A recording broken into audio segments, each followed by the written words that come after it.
Баршаңызға қайырлы күн. Сіздермен Гаухар. Бүгін үй жағдайында 10 минутта дайын болатын осындай қытырлақ печеньеларды жасаймыз. Бастапқыда печеньеларымыз жұмсақ болады. Одан кейін кепкеннен кейін осындай қытырлақ өте дәмді болып шығады. Толық рецептін видеоның соңына дейін қараймыз. Рецепт ұнап жатса қыздар лайк басып, каналыма тіркеліп кетуді ұмытпаймыз.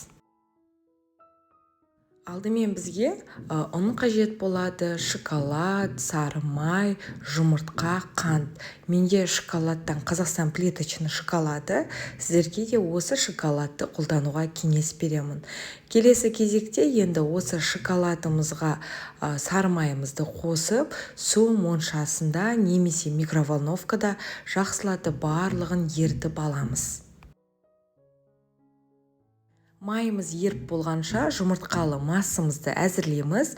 Ол үшін бізге 2 жұмыртқа, қант қажет болады. Енді миксердің көмегімен жұмыртқалы массамыз 2 есеге ұлғайғанша осылай жақсылап 4-5 минуттай шайқап алатын боламыз. Мінеке шоколад пен сары майды су моншасында жақсылатып ертіп алдым. Егер де сіз микроволновкада ертетін болсаңыз, онда 15 секунд сайын араластырып тұру қажет болады. Мінеке барлығын еріп болғаннан кейін енді жұмыртқалы массамызға салатын боламыз. Келесі кезекте венчикпен де араластыра беруге болады. Миксердің қажеті жоқ. Жақсылап барлығын осылай әдемілетіп араластыратын боламыз.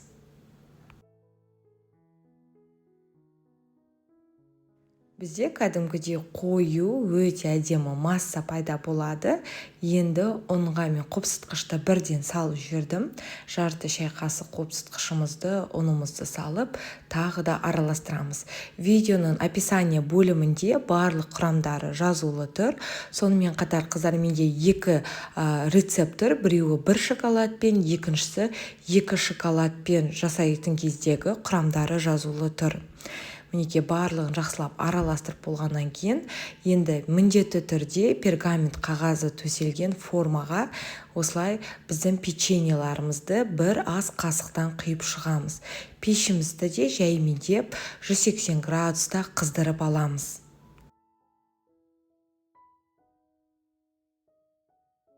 Табанын өзіне емес қыздар, міндетті түрде жаңа айтып өткендей пергамент қағазын төсеуіміз қажет. Сол кезде біздің печеньеларымыз жабысып қалмайтын болады.